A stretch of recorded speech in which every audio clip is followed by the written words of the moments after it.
Hi everyone, welcome for class today. This class is going to be uploaded both for the membership platform and also for YouTube. So welcome wherever you're taking this class from. Today I'm going to be taking you through a beginner's guide to sun salutations. So this is a really great place to start if you're newer to yoga and you're wanting to take some vinyasa classes, or even if you want to get into Ashtanga yoga. You're going to be in a lot of classes warming up at the beginning with a Sun Salutation A or some sort of variation on a Sun Salutation A. I know a lot of my classes will have versions of Sun A's for warm up, and a lot of teachers do the same.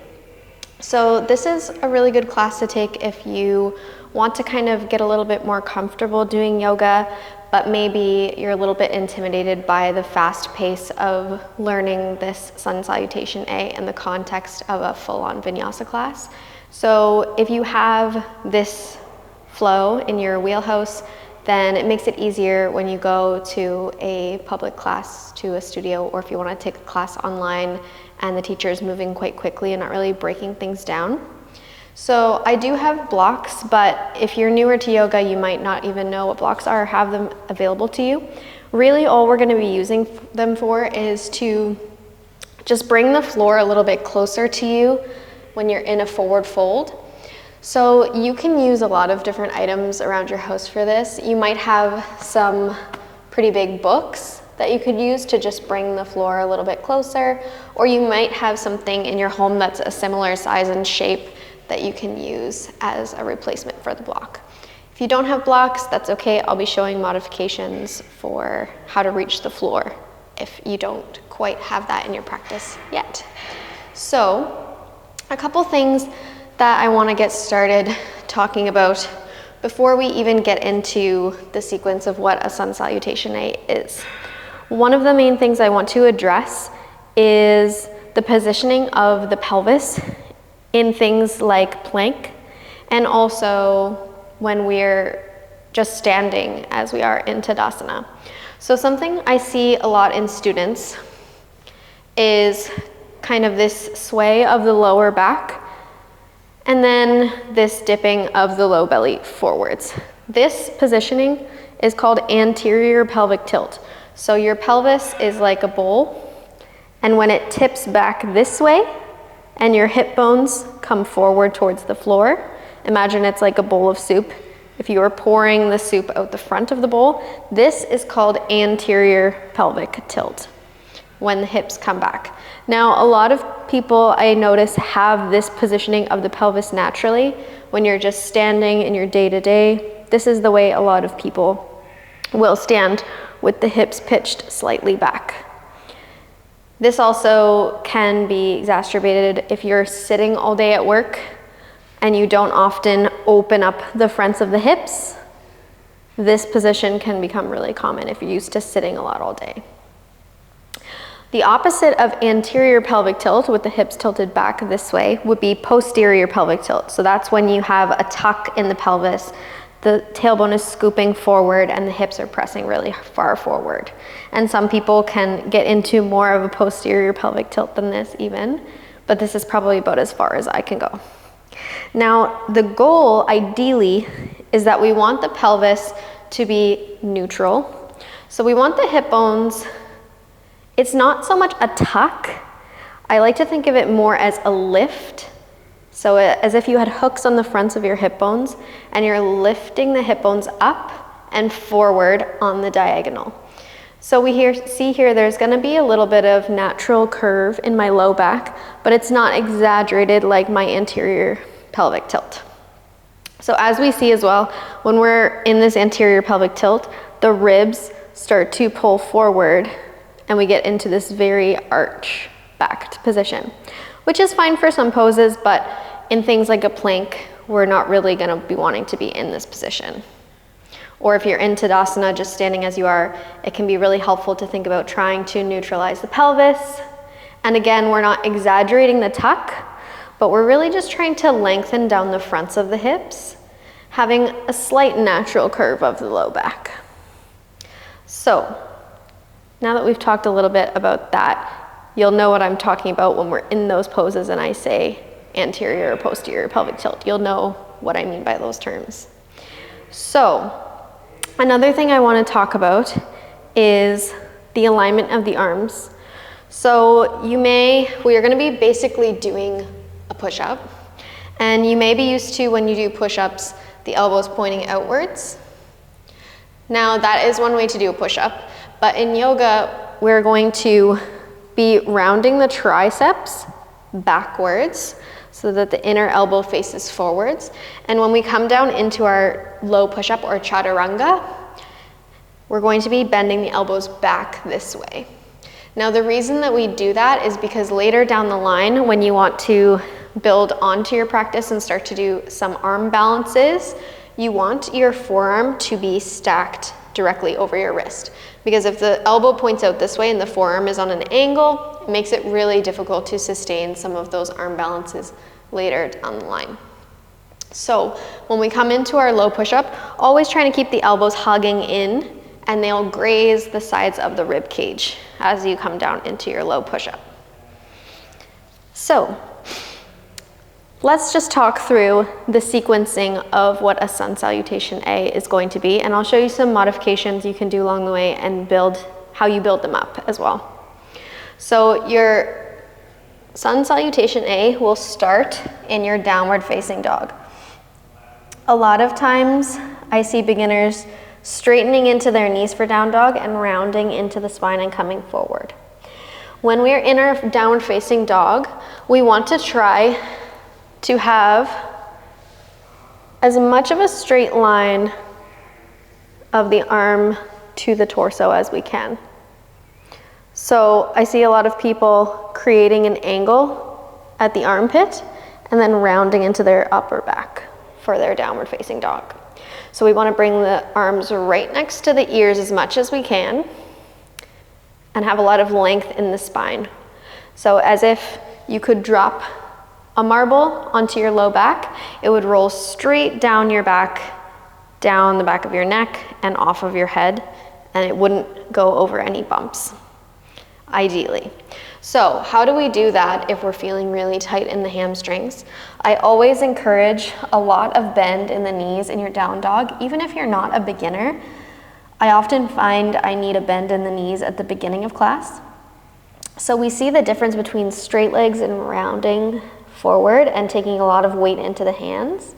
If we bend the knees and then drive both of the hips up and back, so we're thinking about sending both sit bones up towards where the ceiling is going to meet the wall, and then you'll notice it starts to take some of the weight out of the hands and starts to distribute some of your weight into your feet. The heels can most certainly be lifted in a downward facing dog. Ideally, we try to have them reaching down towards the ground, but depending on how open you are in the calves and the Achilles tendon will largely depend on how much you can get the heels down towards the floor. So we see here that I'm really aiming for length in the spine, bending my knees as much as I need to get there, and trying to make a really straight line from my arm where it meets my torso. The other thing to watch out for in a downward facing dog is the placement of your hands. You should have all 10 of your fingers facing forwards. So sometimes I'll see people flare the fingers outwards or inwards. That's really going to affect your ability to roll the triceps back. So as we see, you might want to check in a mirror if you have one, just so you can see this action and then start to connect how it feels to how it looks. We want the triceps to roll backwards and this inner elbow to come forwards. So rather than out like this, with the elbows flaring to the side, we try and curl the elbows down. So this is something I see a lot in downward facing dog. We want to try our best to rotate it inwards this way. So those are some notes on your down dog. This is where we begin. Next place you're gonna go is you take the gaze up towards the hands, and then you're gonna take little steps to make your way to a forward fold at the top of your mat. So you can take little steps or 2 big steps. This is where your blocks can come in really handy. If you can't reach the floor, you can use the blocks to just bring the floor a little bit closer, and you can bring them wherever you need to. Also, if you're having trouble reaching the floor, you can bend a lot into the knees until you feel like you can reach the floor. There's no issues with bending your knees in a forward fold. Once you've arrived in your forward fold, you ripple through the spine to lengthen. The sternum, which is the center point of your chest, is going to pull forward and your hips pull back, and we're trying to create a flat back here as much as possible. And then you fold over, release down. Now we ground into the heels, roll all the way up to stand. Arms reach up overhead, checking in with the neutrality of the pelvis here. So if you notice you have that anterior pelvic tilt, we try and lift the hip bones up and forwards. Another way you can think about this idea is that you're wearing a pair of suspenders. They're strapped to the fronts of your hips, and they pull up on the fronts of your hips. They come up over your shoulders, and then the suspender straps pull long down your back and clip to the base of the spine here on either side. So that's the way I like to think about it as well, is putting on your suspenders to get that neutral pelvis. Arms come up, and then we fold again. Head releases heavy, and then you lengthen the spine again for that half lift. Bend into the knees as much as you need to plant the hands, and then step the feet back, finding a plank pose, putting on those suspenders. And then from here, you can either drop the knees down or stay on the toes. We lower down to our belly, again, grazing the rib cage with those elbows in towards the sides. Untucking the toes as you arrive at the bottom. Inhale peels the chest open, and you'll find a little back bend. So here, we squeeze into the glutes to help protect the low back. We press the tops of the feet into the mat, and we round those shoulders back and away. What we want to try and avoid is leading with the head here, because as you see, the neck is taking most of the brunt here. We want to try and keep the back of the neck long, and we lift from the back. So when I'm coming up into my baby cobra, I actually try to keep my gaze to the floor as long as possible to ensure that I'm not crunching into the back of my neck. So we want the back to be doing most of the work here. Once you come back down from your back bend, you press into the hands and the tops of the feet, press through tabletop position, and then you'll tuck your toes and lift your hips up and back to your downward facing dog again. So that, what I just showed, is one cycle of Sun Salutation A. A lot of teachers will warm up with about 2 to 4 rounds of Sun Salutation A. They might do a more gentle warm up and then kind of lead into a Sun Salutation A, move through a couple rounds of that, and then move on to their main sequence. That is how a lot of vinyasa teachers will structure their classes. So let's talk about the breath and how we coordinate the breath to a Sun Salutation A. It's my belief that in a vinyasa class, one of the most important things is the mindfulness of connecting the breath to the movement. That's one of the things that differentiates yoga from Pilates, for example. You might take a Pilates class and think, a lot of these poses that we're doing are really similar. What is it that makes yoga so different from Pilates? And I would say one of the things is the mindfulness aspect and your ability to intentionally connect your breath to your movement. So, how I would cue the breath in a Sun Salutation A is this, and I'll try and breathe quite loudly so you can hear as I'm moving through it what it would be like.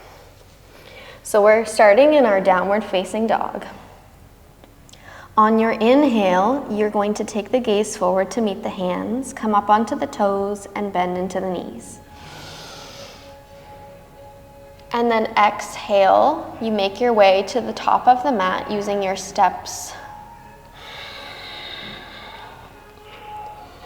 Inhale, you'll start to lengthen into the spine. Gaze comes forward for your half lift. Exhale, let that release into the fold. Inhale, roll all the way up to stand. Arms reach out and up overhead. And then exhale, hands come through the heart, down by the sides for Tadasana. Tadasana is just your standing pose. Inhale, arms reach up. Exhale to fold over the legs. All the way, head releases. Inhale to half lift. And exhale to fold. Bend the knees to plant the hands and come to plank pose. We inhale in our plank pose. On the exhale, you lower down to the belly from the knees or the toes. Inhale, coming to your back bend, tops of the feet to the mat. Exhale, let it release down to the mat. Inhale through tabletop. Exhale, tuck the toes, lift the hips, downward facing dog. So that's an example of how we are going to want to be breathing with the movement. So once you start to coordinate the breath with the movement and you start to really focus in on that, that's when it starts to become a moving meditation. So this is why it's really good to have Sun Salutation as a baseline going into a class, because at least if you know a Sun Salutation, then you have a little bit of comfortability with the flow, the breath to the movement, and that way you're not anxious about what might be coming next or if you're doing it right. So that is why a lot of teachers will start their classes with Sun A's, because it is something that a lot of people know, and there's a lot of people in the room that are going to be really comfortable with the sequence of a Sun A. And it helps you get out of your head a little bit if you know where you're going and you kind of have that little bit of breath to movement coordination and that flow state that we're establishing at the beginning of class. So let's talk a little bit about things that you can start to add on to a Sun A once you start to feel a bit more comfortable and once you start to get familiar with it. So first thing, when you're in your down dog and you're coming forward from your down dog to your forward fold, you can start to add in a little hop. So you'd come up onto the toes, bend into the knees, and on your exhale, you would just hop your feet to the top of the mat, to your forward fold. And maybe you get a little bit of hang time or a little bit of hover. And then you inhale to lengthen the spine. Exhale to fold, bend the knees. Inhale, roll all the way up to stand, arms reach out and up overhead. Exhale, hands through the heart, down by the sides, Tadasana. Inhale, arms reach up. Exhale, fold over the legs, hips high, head low. Inhale, lengthen the spine forward. Exhale, bend into the knees, plant the hands, and then you step back into your plank. This time you have the option to hover. So you would lower down to your low push-up position, your chaturanga, and I'm keeping my chest and my belly hovering from the mat.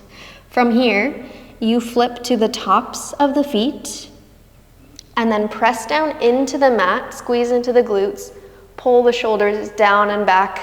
This is called upward facing dog.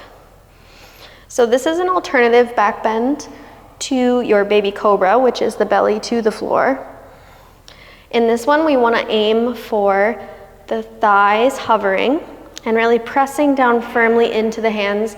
Again, we want to make sure the back of the neck is remaining long and we're not crunching into the back of the neck. And from here, you press into the tops of the feet and into the hands and start to lift the feet up, hips up, sorry. You'll flip over the feet again, and then you're back to your downward facing dog. So that's another option as well. You can come to the hover and then pull through to your upward facing dog. A lot of times you'll hear teachers give a choice between the cobra and the upward facing dog. So that's the difference between those two. The upward facing dog is a little bit more active. The thighs will remain lifted from the mat, and we're on the tops of the feet, pressing down just into the tops of the feet and into the hands. One last thing I will show you is a much more advanced option, but something that you can definitely work up to. But I see a lot of people starting to work on this variation before they are quite ready for it. So let's make our way to where you've done your forward fold. This will be after you've done your Tadasana and you're about to come back into your plank pose and your Chaturanga. So you have the option, if you're reaching the floor relatively comfortably and you are playing with the hop forward, you can also play with a float back to your Chaturanga. Now, something I see a lot is people will shift the weight forward and then they try to hop back, but they hop back into their plank pose like this. Now, you may have noticed when I hopped back into my plank pose, I did a little bit of a bounce, which means that that landing is being absorbed in my low back. So what we want to do is shift the weight forward as much as you can into the hands, lift the heels up, and as you're taking the toes to float to the back of the mat, you want to bend your elbows at the same time as you're coming back, and you'll land in your Chaturanga. So we shift the weight forward into the hands, toes float to the back of the mat, and we catch ourselves in a Chaturanga. So we see how that didn't have the same kind of bounce effect. Now, the reason that we want to do that rather than landing in the plank is because imagine if you were jumping and you didn't bend your knees when you landed jump, and you just landed the jump with straight legs and it was very stiff and you didn't have anything to absorb the landing. That is what it's like when you hop from a forward fold to a plank pose. You don't have any limb that is bending to absorb the contact with the floor. So when you bend the elbows, it acts as kind of a brace and ease into the floor. Because if you were jumping, that's what you would do. You would bend your knees, you would absorb the landing. So if you're going to start adding in the hop back, make sure that you have the strength to absorb the landing with the bend of the elbows. And you may fall down onto your belly the first couple times. You might not quite catch yourself. You can also use the blocks underneath of the shoulders if you're a little bit scared of your face hitting the floor. So what I would do is I would set up with my fingertips behind my blocks, and then when I go to do my hop back, the blocks are there in case I can't catch myself completely so that my face is not at risk of hitting the floor. So that's a way you can work on that if you're a little bit nervous. So I just wanted to end this tutorial by moving through 3 rounds of Sun Salutation A with you, breath to movement, just so you can kind of get used to what it's like to move through a few rounds of it and get into the flow state of it. So if you're newer to yoga, this is a really good thing to just add into your morning routine. Just do 3 rounds of Sun A, and it's a nice way to wake up the body. You may notice at the beginning that you have some wrist sensitivity, so I'll do a little bit of a wrist cool down when we're done and show you some exercises you can do to help work on the wrist strength. Because if you're newer to yoga, you might not be used to being on your hands this much, and it can be a little bit intense. So we'll move into 3 rounds of Sun Salutation A, and then I'll do a little wrist dance with you, and then we'll finish off there. So we'll meet in a downward facing dog, driving the hips up and back, as much bend in the knees as you need to. Next inhale, you take, the gaze comes forward to meet the hands, and we make our way to the top of the mat using a series of little steps. And fold over the legs. Inhale, lengthen the spine, comes forward. And exhale, bend, fold in half. Inhale, roll all the way up to stand. Arms reach out and up overhead. And exhale, hands come through the heart, down by the side, Tadasana. Inhale, arms reach up and over. And then exhale, fold, hips high, head low. Inhale, lengthen the spine forward. Exhale, bend into the knees, plant the hands, and then step back into your plank, thinking about your suspenders on. Inhaling here, and then exhale from the knees or from the toes, we lower all the way down to the belly. Inhale, peel the chest up for your back bend of choice. And then exhale, deliver the chest back to the mat. Press through tabletop on your inhale, and then exhale, tuck the toes, lift the hips up and back for a downward facing dog. Just a few breaths here. Maybe you take a little pedal from foot to foot, starting to open up into the hamstrings. Next inhale takes the gaze forward to meet the hands. We come up onto the toes and bend into the knees. And then take your series of little steps to make your way to the top of the mat to your forward fold. Inhale, peels the chest open, sternum pulls forward. And then exhale, fold over the legs, head falls heavy. Inhale, roll all the way up to stand. Arms reach up overhead. And then exhale, hands come through the heart, down by the sides, Tadasana, thinking about neutral pelvis here. Inhale, arms reach up. Exhale, folding, hinging at the hips. Head falls heavy towards the floor. Inhale, lengthen the spine, gaze comes forward. Exhale, bend into the knees, plant the hands, and then step back into your plank pose. Hold for a moment and take a big inhale here.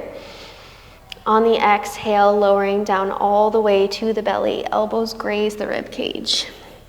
Inhale, tops of the feet come to the mat as you peel the chest up and open for your back bend. And then exhale, chest comes back to the mat.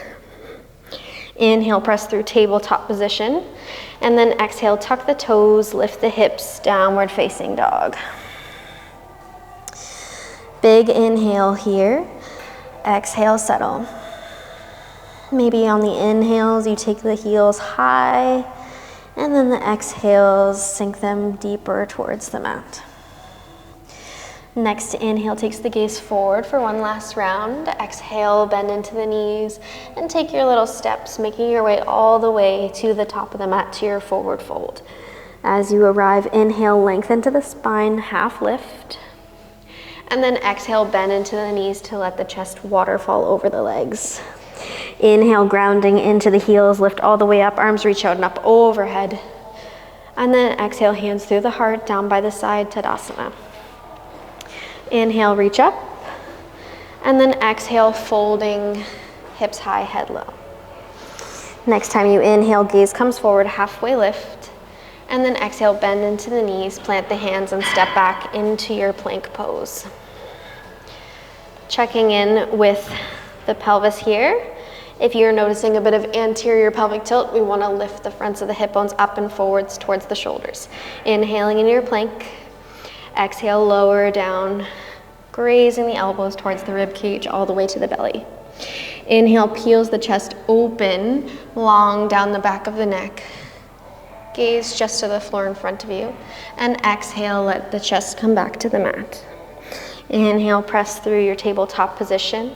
And exhale, tuck the toes, lift the hips up and back for a downward facing dog. And then you can just drop the knees down, come to the shins, and we'll take an interlace of the fingers and take a figure 8 with the wrists. So that is your Sun Salutation A tutorial. If you have any questions, you can always send me a message or leave it in the comments section of the video.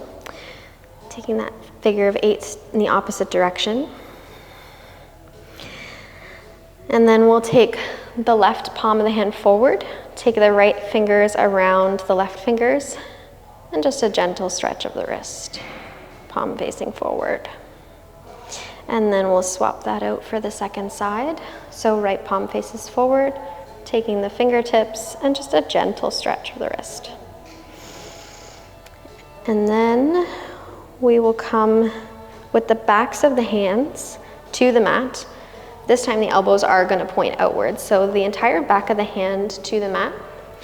And then we're going to bend at the elbows, pull the chest towards the floor, and then press the elbows straight. Just a few wrist push-ups like this. We'll do 4 here. And then when you get to the top, you're going to make fists with the hands as best you can, and then spread the fingers and alternate between this a few times.